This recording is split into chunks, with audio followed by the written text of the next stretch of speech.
ಎಲ್ಲರಿಗೂ ಇವತ್ತೊಂದು ಸಿಂಪಲ್ ಆದ ಒನ್ ಪಾಟ್ ರೆಸಿಪಿನ ಹೇಳ್ಕೊಡ್ತೇನೆ. ವೆರಿ ಸಿಂಪಲ್, ಬ್ಯಾಚುಲರ್ಸ್ ಕೂಡ ಮಾಡ್ಕೊಳ್ಬೋದು. ಹೇಗೆ ಮಾಡೋದು ಅಂತ ತಿಳಿಸ್ಕೊಡ್ತೀನಿ. ಮೊದಲು ಒಂದು ಪಾತ್ರೆನ ಇಟ್ಕೊಳ್ಳೋದು, ಅದಕ್ಕೆ ಒಂದು ಸ್ವಲ್ಪ ಎಣ್ಣೆ ಹಾಕ್ಕೊಳ್ಳೋಣ.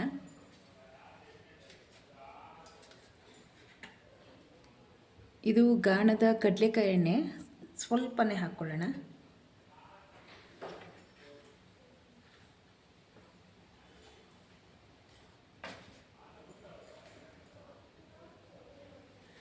ಎಣ್ಣೆ ಬಿಸಿ ಆದಮೇಲೆ ಅದಕ್ಕೆ ಚಕ್ಕೆ, ಲವಂಗ ಮತ್ತು ಕಲ್ಲು ಹೂವು, ಕಪ್ಪು ಹೂವನು ಅಂತಾರೆ. ಸೊ ಇದು ಸ್ವಲ್ಪ ಹಾಕ್ಕೊಳ್ಳೋಣ.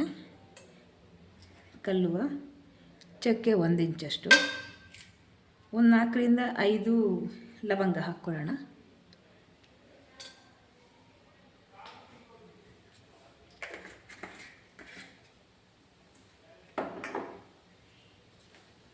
ಈಗ ಅದು ಸ್ವಲ್ಪ ಬಿಸಿ ಆಗಲಿ. ಅದು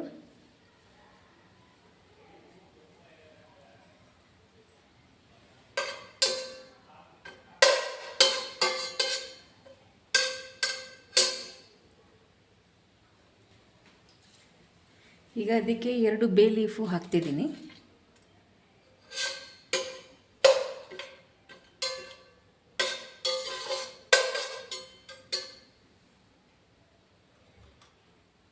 ಈಗ ಅದು ಸ್ವಲ್ಪ ಬಿಸಿ ಆಗಿದೆ.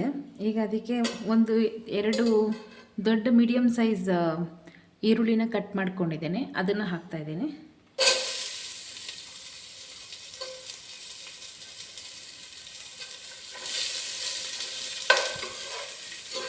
ಇದನ್ನು ಚೆನ್ನಾಗಿ ಹುರ್ಕೊಳ್ಬೇಕು, ಫುಲ್ ಟ್ರಾನ್ಸ್ಪರೆಂಟ್ ಆಗೋ ಥರ ಹುರ್ಕೊಳ್ಳೋಣ.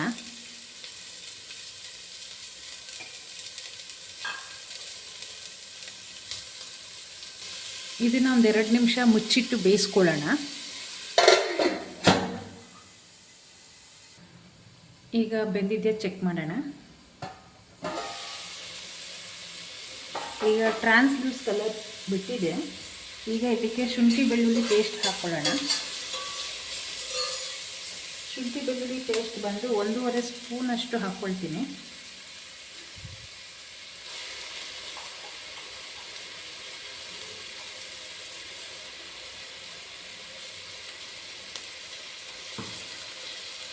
ಇದನ್ನು ಸ್ವಲ್ಪ ರೋಸ್ಟ್ ಮಾಡ್ಕೊಳ್ಳೋಣ.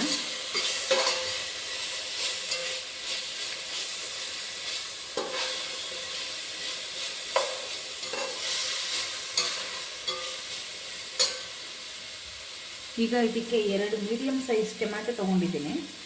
ಟೊಮೆಟೊ ಹಾಕೋಣ.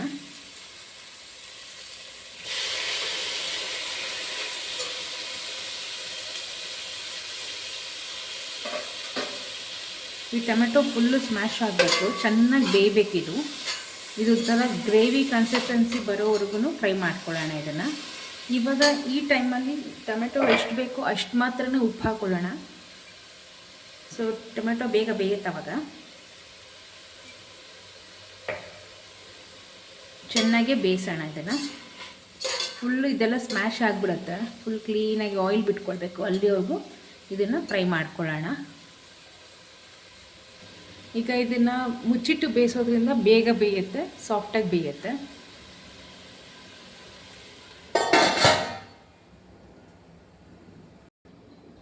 ಈಗ ಚೆಕ್ ಮಾಡೋಣ.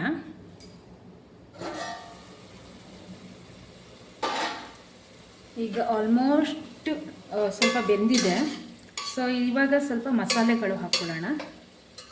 ಮೊದಲಿಗೆ ಅಚ್ಕಾರದ ಪುಡಿ ಹಾಕ್ಕೊಳ್ತೀನಿ, 1 ಟೇಬಲ್ ಸ್ಪೂನು.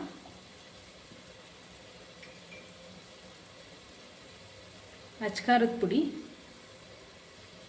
1 ರಿಂದ 1.5. ಇದು ಮನೇಲಿ ಮಾಡಿರೋದು, ಇದಷ್ಟು ಖಾರ ಇಲ್ಲ.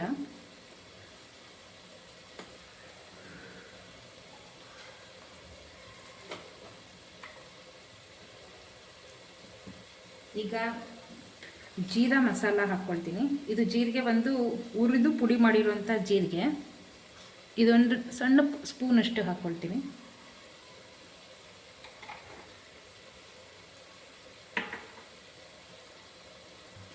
ಈಗ ಧನಿಯಾನು ಒಂದು ಟೇಬಲ್ ಸ್ಪೂನಷ್ಟು ಹಾಕ್ಕೊಳ್ತೀನಿ.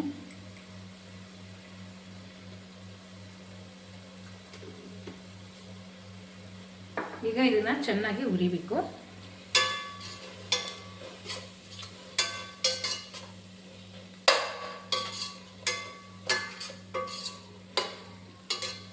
ಈಗ ಇನ್ನೊಂದು ಸ್ವಲ್ಪ ಸಾಫ್ಟಾಗಿ ಬೇಯಲಿ. ಈಗ ಮತ್ತೆ ಲಿಡ್ ಮುಚ್ಚಿ ಇಡೋಣ.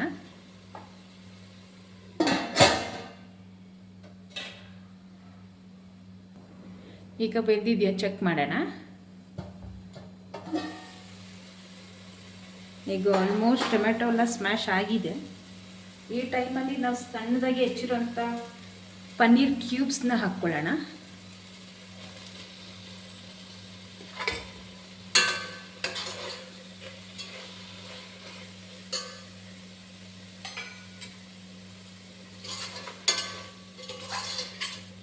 ಪನ್ನೀರ್ ಇವಾಗಲೇ ಹಾಕೋದ್ರಿಂದ ತಿನ್ನೋವಾಗ ಸಾಫ್ಟಾಗಿರುತ್ತೆ. ಚೆನ್ನಾಗಿ ರೋಸ್ಟ್ ಮಾಡ್ಕೊಳ್ಳೋಣ. ಇದನ್ನ ಇನ್ನೊಂದು 2 ನಿಮಿಷ ಮತ್ತೆ ಲಿಡ್ ಮುಚ್ಚಿ ಬೇಯಿಸೋಣ.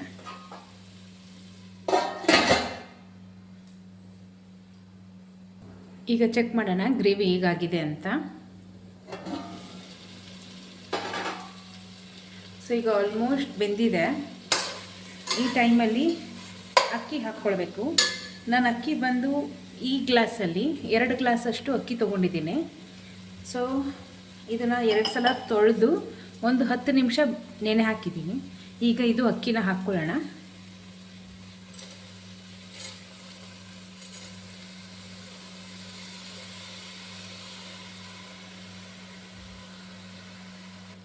ಇವಾಗ ಅಕ್ಕಿ ಹಾಕ್ಕೊಂಡಿದ್ದೀನಿ.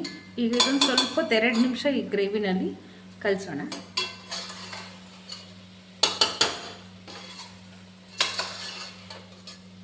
ಈಗ 1 ಪಾಟ್ ರೆಸಿಪಿ ಹೊರಗಡೆ ಹೋಗುವಾಗ ತುಂಬ ಚೆನ್ನಾಗಿರುತ್ತೆ. ಯಾಕಂದರೆ ಅನ್ನ ಸಾರು ಗ್ರೇವಿ ಆ ಥರ ತೊಗೊಂಡೋದ್ರೆ ತಿನ್ನೋದಕ್ಕೆ ಸ್ವಲ್ಪ ಕಷ್ಟ ಆಗುತ್ತೆ. ಅದೇ 1 ಪಾಟ್ ರೆಸಿಪಿ ಇದ್ದರೆ ಸ್ಪೂನಲ್ಲಿ ತಿಂದ್ಬಿಡ್ಬೋದು. ಈ ಮಕ್ಳಿಗಂತೂ ಬಾಕ್ಸಿಗಂತೂ ಹೇಳಿ ಮಾಡಿಸಿದ್ದು 1 ಪಾಟ್ ರೆಸಿಪಿ.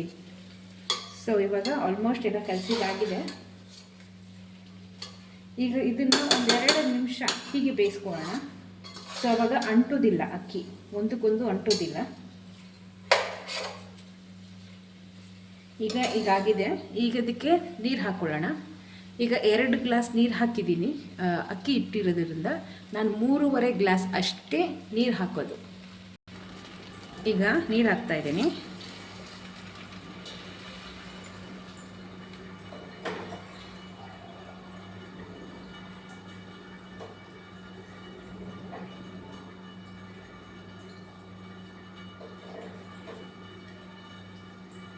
ಏನಕ್ಕೆ 3.5 ಗ್ಲಾಸ್ ನೀರು ಹಾಕ್ತೀನಿ ಅಂದರೆ, ಇದು 80% ಬೇಯಿಸ್ಕೊಂಡ್ಮೇಲೆ ನಾನು ಅದನ್ನು ದಮ್ಗಿಡ್ತೀನಿ.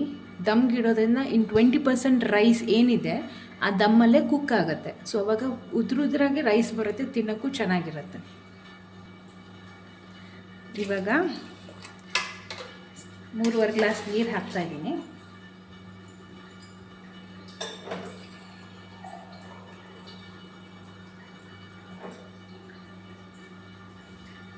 ಮೂರು ಗ್ಲಾಸು ಪ್ಲಸ್ ಇದೊಂದು ಅರ್ಧ ಗ್ಲಾಸ್ ಅಷ್ಟು ಇಷ್ಟೇ ನೀರು ಹಾಕೋದು.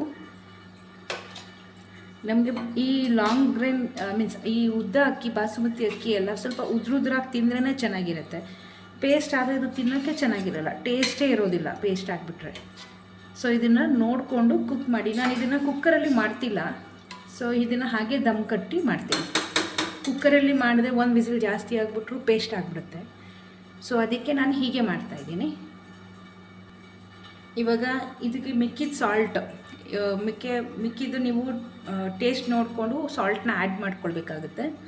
ಸೊ ನಾನು ಸಾಲ್ಟ್ ಚೆಕ್ ಮಾಡಿದ್ದೀನಿ, ಸ್ವಲ್ಪ ಕಡಿಮೆ ಇದೆ, ಸಾಲ್ಟ್ ಹಾಕಿದ್ದೀನಿ. ಸೊ ಇದನ್ನು ಹೈ ಫ್ಲೇಮಲ್ಲಿ 5 ನಿಮಿಷ ಬೇಯಿಸ್ಬೇಕು. ಅದು ಫುಲ್ ಬಬಲ್ಸ್ ಬಂದು ಇಲ್ಲೆಲ್ಲ ನೊರೆ ಥರ ಬಿಟ್ಕೊಳ್ಳುತ್ತೆ. ಬಬಲ್ಸ್ ಬಂದು ಅಲ್ಲಿವರೆಗೂ ಬೇಯಿಸ್ಕೊಳ್ಳಿ. 5 ನಿಮಿಷ ಆದಮೇಲೆ ಫುಲ್ ಸಿಮ್ಮಲ್ಲಿ ಇಟ್ಬಿಟ್ಟು 10 ಮಿನಿಟ್ಸ್ ಬೇಯಿಸ್ಬೇಕಾಗತ್ತೆ. ಇದು ಫಸ್ಟ್ ಬೇಯಲಿ, ತೋರಿಸ್ಕೊಡ್ತೀನಿ. ಈಗ ಇದನ್ನು ಮುಚ್ಚಿಟ್ಟು ಬೇಯಿಸೋಣ. 5 ನಿಮಿಷ ಆದಮೇಲೆ ಚೆಕ್ ಮಾಡೋಣ. ಬನ್ನಿ ಈಗ ಚೆಕ್ ಮಾಡೋಣ ಹೇಗಿದೆ ಅಂತ.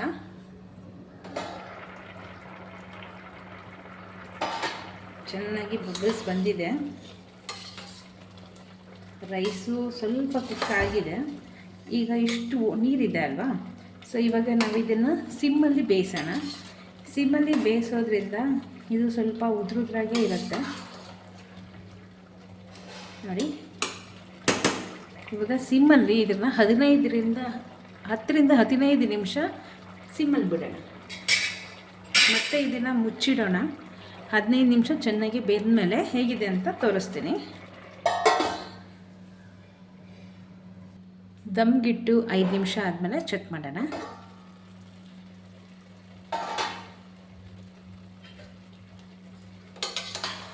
ನೋಡಿ, ಉರಿನ ಬಂದು ಸಿಮ್ಮಲ್ಲೇ ಇಡಬೇಕು. ಈ ಸ್ಟೇಜಲ್ಲಿ ಸ್ವಲ್ಪ ಕೊತ್ತಂಬರಿ ಹಾಕ್ಕೊಳ್ಳೋಣ.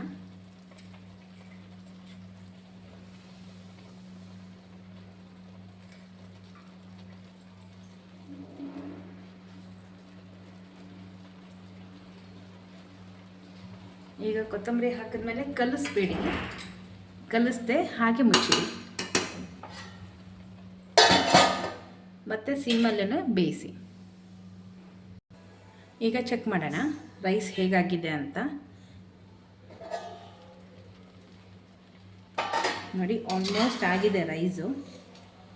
ಈಗ ಇದನ್ನು ಸ್ಟವ್ ಆಫ್ ಮಾಡಿ ಒಂದು 5 ನಿಮಿಷ ಮತ್ತೆ ಮುಚ್ಚಿಟ್ಬಿಡೋಣ. ಇವಾಗ ಇನ್ನೇನಾದರೂ ಎಕ್ಸಸ್ ವಾಟರ್ ಇದ್ದರೆ ಬೇಗನೆ ಅಕ್ಕಿ ಬೇಯುತ್ತೆ.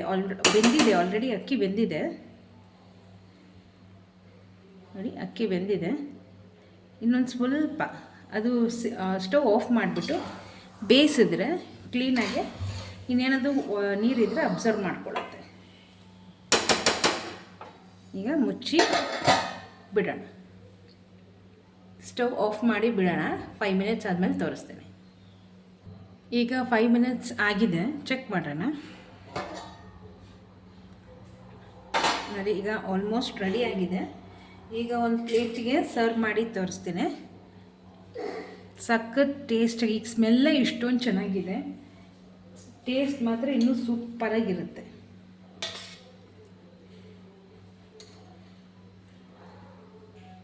ಇದನ್ನು ಕರ್ಡ್ ಜೊತೆ ತಿನ್ನೋದಕ್ಕಂತೂ ಒಳ್ಳೆ ಕಾಂಬಿನೇಷನ್ ಇರುತ್ತೆ. ಮೊಸರು ಬಜ್ಜಿನೂ ಮಾಡ್ಕೊಳ್ಬೋದು ಅಥವಾ ಬರೀ ಮೊಸರಲ್ಲೂ ತಿನ್ಬೋದು. ಸೊ ಇದು ಫೈನಲ್ ಲುಕ್. ನೀವು ಮಾಡ್ಕೊಳ್ಳಿ, ಹೇಗಿದೆ ಅಂತ ಕಮೆಂಟ್ಸಲ್ಲಿ ತಿಳಿಸಿ. ಇಷ್ಟ ಆದರೆ ಶೇರ್ ಮಾಡಿ, ಲೈಕ್ ಮಾಡಿ, ಕಮೆಂಟ್ಸ್ ಮಾಡಿ. ಓಕೆನಾ? Thank you.